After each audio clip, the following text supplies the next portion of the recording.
যেসব ভাতাখোর ইমান গুলো যারা মানে মাথায় টুপি দিয়ে বসেছিল, যারা ব্রিগেডে যাচ্ছিল, তাদের মুখে কথা নেই? যত দায়ভার কি সব আব্বাস সিদ্দিকীরা, নওশাদ সিদ্দিকী নেন। আব্বাস সিদ্দিকী ভাইজান কোনোদিন কারোর বিরোধিতা করেননি, ন্যায়ের হয়ে তিনি আজও লড়াই করেছেন। অনেক মানে পীরজাদা দেখেছি, কিন্তু আমি বলবো না যে তারা খারাপ।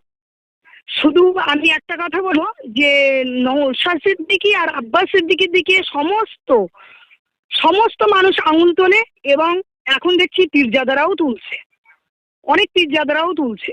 তো আমি সেই সব পীরজাদাদের উদ্দেশ্যে একটা কথা বলবো যে আপনার যদি ব্রিগেডে ডাক দেওয়ার ইচ্ছা হয় আপনারা ডাকুন, নিশ্চয়ই জনগণ যাবে, কিন্তু আব্বাস সিদ্দিকীর দিকে আঙুল না তোলাই ভালো। কারণ আব্বাস সিদ্দিকী বলেনি তাদের অনুগামীদের যে আমি যাব না আপনারা যাবেন না, এ কথা কখনো বলেনি। ঠিক আছে, সেই জায়গায় দাঁড়িয়ে আমি মনে করব যে ওনার দিকে আঙুল যদি তোলে আব্বাস সিদ্দিকী ভাইজানের দিকে, সেটা সে ভুল করবে। এতগুলোই মানে ওয়াকাব নিয়ে এত মানে মাওলানা এত ছিল, হাজি গাজি হুজুর, মানে তাদের তো আর দেখা যাচ্ছে না। যখন মানে আমাদের রাজ্যের মাননীয় মুখ্যমন্ত্রী বললো যে ওয়াকাব নিয়ে গুলিগুলি করবেন না, সব থেকে তার বড় শত্রু আমি হব, উনি তো দেশের শত্রু, উনি তো রাজ্যের শত্রু, উনি তো জনগণের শত্রু, উনি তো মানে জনগণের মানে সব থেকে বড় শত্রু হয়ে থাকে। আমাদের মাননীয় মুখ্যমন্ত্রী হচ্ছে আমাদের বড় শত্রু, কারণ উনি তো সারা জীবন ক্ষমতায় থাকবেন না। আজ না হয় মমতা ব্যানার্জি ক্ষমতায় রয়েছে, দুদিন পরে ক্ষমতায় থাকবে না, তখন এই ওয়াকাব নিয়ে কি হবে? উনি তো চলে যাবে, আমাদের এই মানে পূর্বপুরুষদের রেখে দেওয়া এই সম্পত্তিটা কি চলে যাবে? তখন কি মমতা ব্যানার্জি আসবে নাকি যে আমি রয়েছি, এখন না হয় উনি রয়েছে কিছু হচ্ছে না, দুদিন পরে উনি যখন থাকবে না তখন আমাদের এগুলো কি হবে? আজকে যে কত জায়গায় মসজিদ মাদ্রাসা অনেক জায়গায় ভাঙচুর হয়েছে, অনেক জায়গায় তালা লাগানো হয়েছে, ওই তা নিয়ে তো মমতা ব্যানার্জির একবার কথা বলতে দেখিনি আমরা। আরেকটা বিষয়, ইমানগুলো কি করছে, এখন একটু প্রতিবাদ করুক না। আরেকটা বিষয় জানার ছিল, আমাদের রাজ্যের মুখ্যমন্ত্রী বলে থাকেন যে আমি মুসলিম দরদি, মুসলমানরাও মানে যে মমতা ব্যানার্জি আমাদের, সেই মমতা ব্যানার্জির রাজ্যে আমাদের প্রিয় নবী হজরত মোহাম্মদ সাল্লাল্লাহু আলাইহি সাল্লামকে একজন মহিলা একবার খারাপ ভাষায় গালি দিয়েছে, এই বিষয়ে কি বলবেন? তাতে মমতা ব্যানার্জির কি এসে যায়? যদি কোনো মহিলা গালাগালি দিয়ে থাকে সেটা মমতা ব্যানার্জির কি এসে যায়? এটা তো ওনার কাছে ন্যাচারাল, অন্যাচারালের তো কিছু নেই।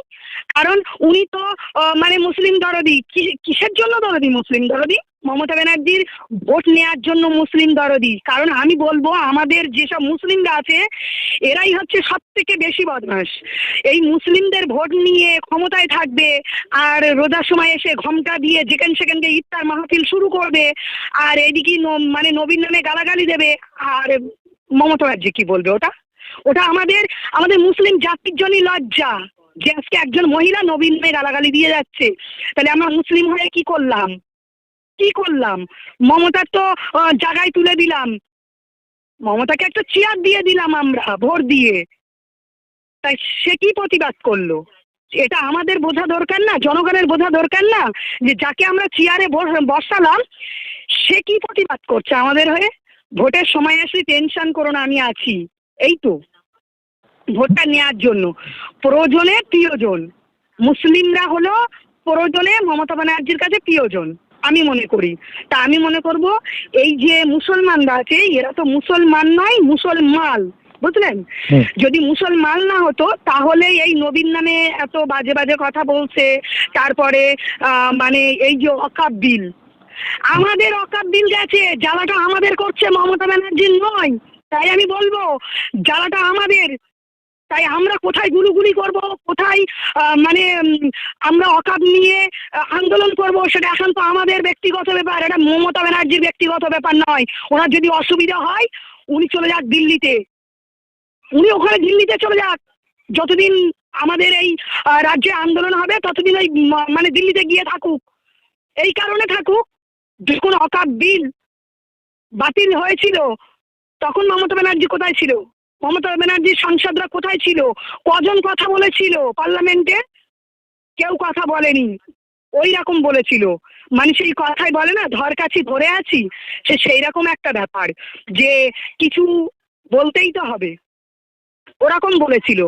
বলার মতো যদি নওশাদ সিদ্দিকীর মতো বলতো, তাহলে দিল্লি পার্লামেন্টে কাগজ ছুঁড়ে মুখে মারতো যে রাক্তর মানে ওয়াকফ বিলের কোনো হবে না, ওয়াকফ বিল নিয়ে কোনো কথা হবে না।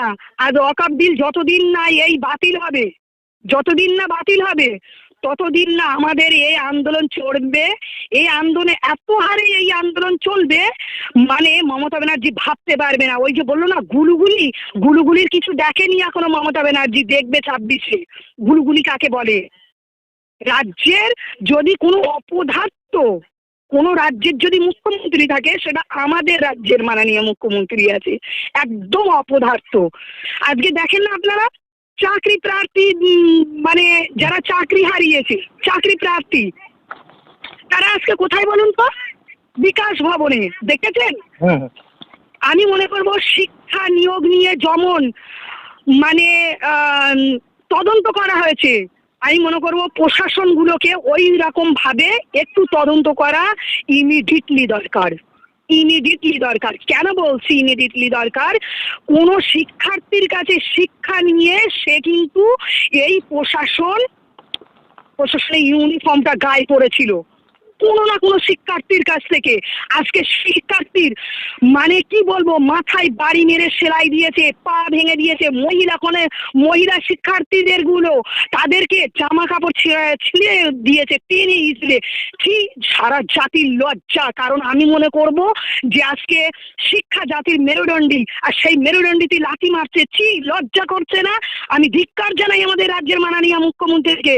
আর আমি আরো একটা কথা বলবো, যেসব প্রশাসনেরা গায়ে হাত দিচ্ছে এবং যেসব শিক্ষার্থীদেরকে টেনে হিঁচড়ে মারধর করছে, আমি বলবো তাদেরকে যে আপনার মানে সেই সব প্রশাসনদেরকে আমি মনে করব শিক্ষার ঘাটতি আছে। এই কারণে ঘাটতি রয়েছে যে তারা কোনো না শিক্ষার্থীর কাছে শিক্ষা নিয়ে তারা কিন্তু আজ এই ইউনিফর্মটা পরেছে, এমনি কিন্তু ইউনিফর্মটা পরেনি।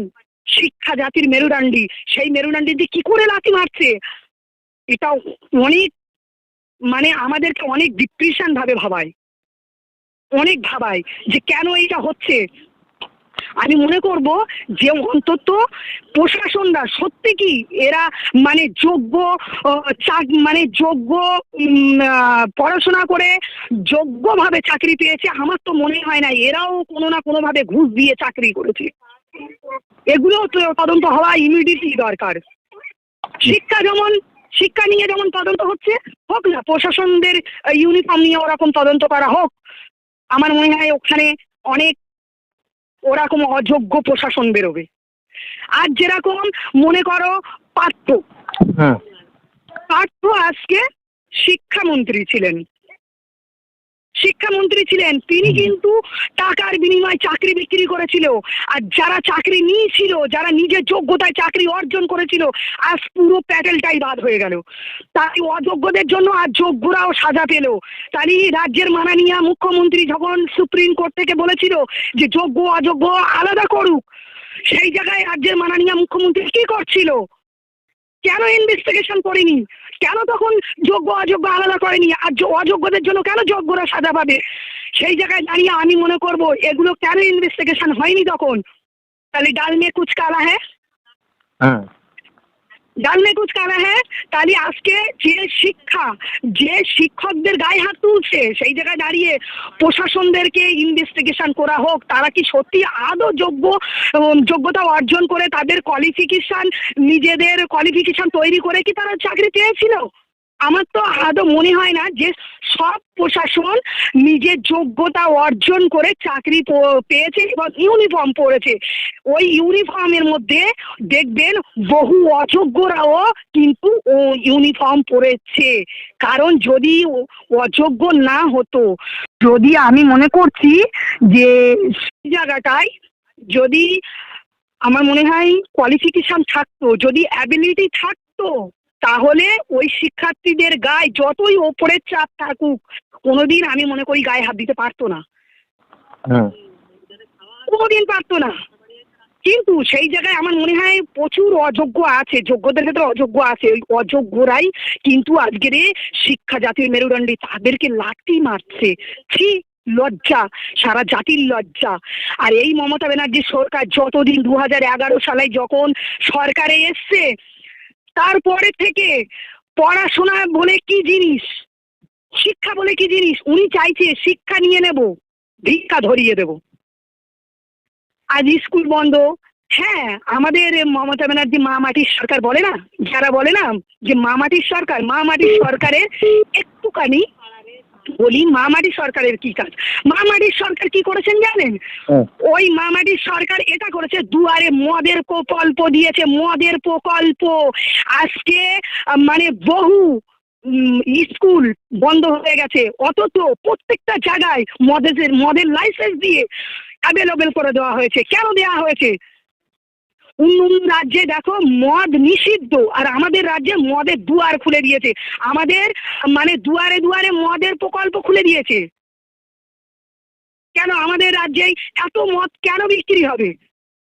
এই মদের দোকানগুলো বন্ধ করে দিয়ে শিক্ষার্থীদের মানে চাকরি দিয়ে তাদেরকে, যেগুলো শূন্য পদ আছে সেগুলো নিয়োগ করে আজকে স্কুলগুলো খুলে দিক না।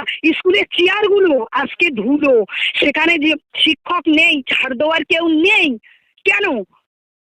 আমরা বলতে চাইছি একটা কথা, মমতা ব্যানার্জি শুনে রাখুন, ভিক্ষা নাই, অধিকার চাই।